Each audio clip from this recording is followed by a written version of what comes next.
ألا تحسبن الله مخلف وعده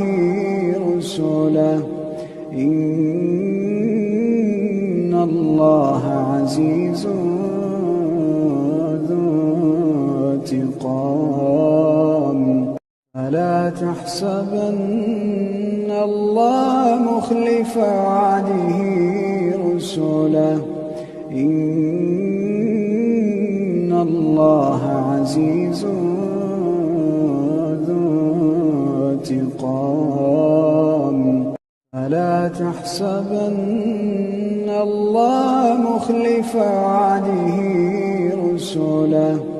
إن الله عزيز ذو انتقام ألا تحسبن الله مخلف وعده رسله